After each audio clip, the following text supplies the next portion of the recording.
हम सब शीघ्र ही सफलता चाहते हैं, ढेर सारी संपत्ति और सुख चाहते हैं, और ऐसे में कई बार हम छोटे मार्गों का चयन कर लेते हैं, वो मार्ग जिनमें परिश्रम नहीं होता, जिनमें होता है तो केवल छल, कुटिलता और भाग्य का सहारा।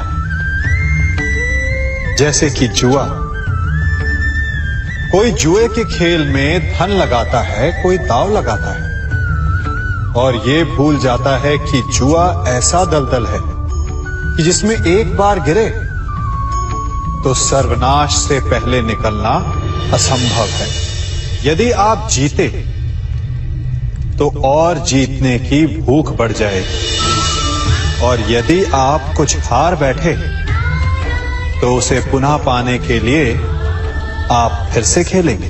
मनुष्य को ये आभास ही नहीं होता कि अपनी संपत्ति के साथ साथ वो अपनी मानवता, अपने संस्कार, अपना धर्म और अपना उत्तरदायित्व तक सभी जुए की भेंट चढ़ा देता है। इसलिए कुछ पाना है तो परिश्रम से पाओ। यदि कुछ जुए में जीता तो वो उतना शीघ्र ही खो दोगे, चूंकि उसे परिश्रम से पाया नहीं गया है, और उसकी रक्षा करने के लिए आपके मन में स्वाभाविक प्रयास भी नहीं होंगे।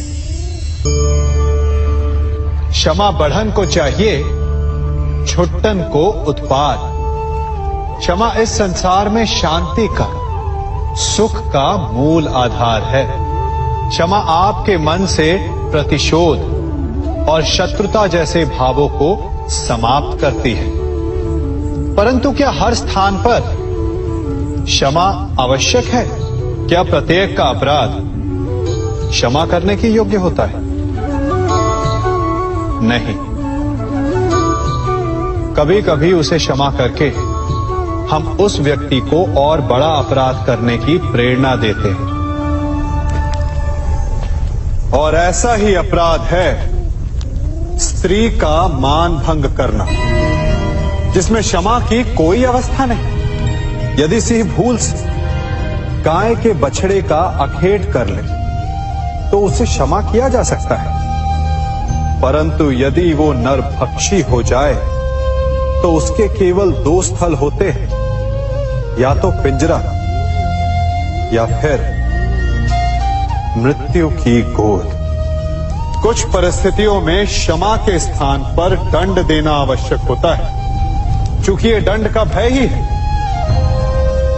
जो लोगों को वो अपराध करने से रोकता है।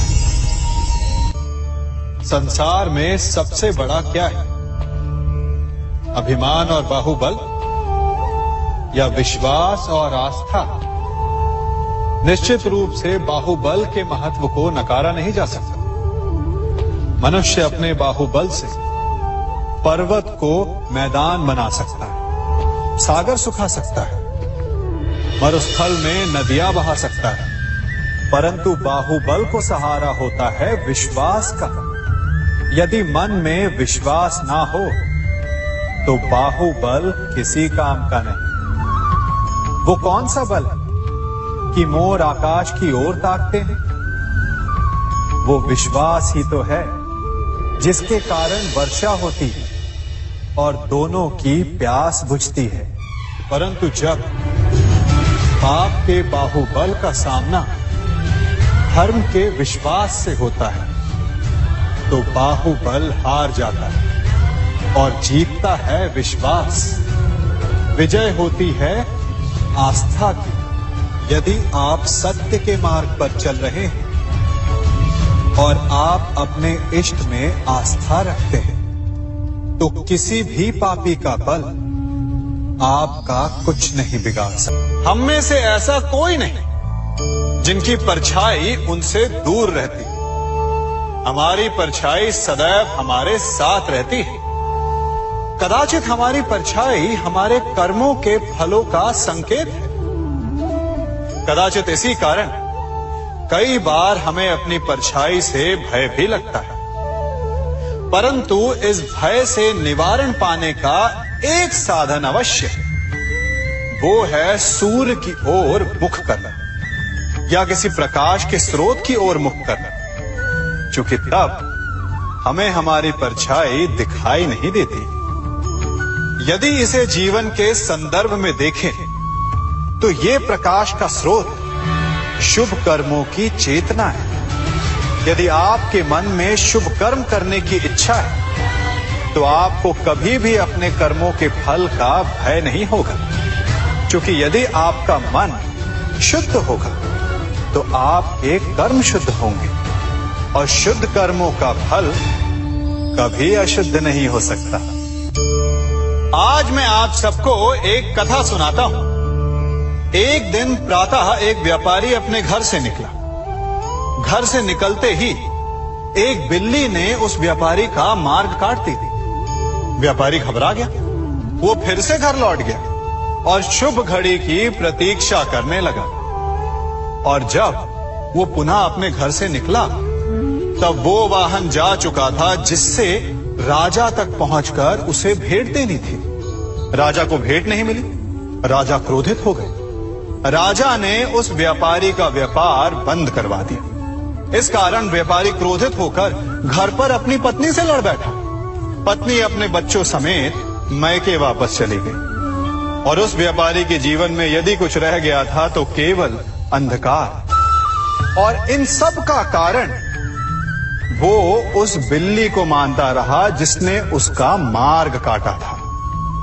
ऐसा ही एक दूसरा व्यापारी राजा को भेंट देने निकला और उस व्यापारी का मार्ग भी एक बिल्ली ने काट दिया। वो व्यापारी तनिक घबराया, परंतु उसने आगे बढ़ना अधिक उचित समझा। राजा तक वो समय पर पहुंचा। उसने राजा को भेंट की। राजा प्रसन्न हुए और राजा ने व्यापारी को अपना व्यापार बढ़ाने की अनुमति दी, स्वर्ण आभूषण दी। जब व्यापारी घर पर पहुंचा तो पत्नी को आभूषण और अपने बच्चों को देने के लिए वस्त्र थे उसके पास। हर ओर प्रसन्नता थी।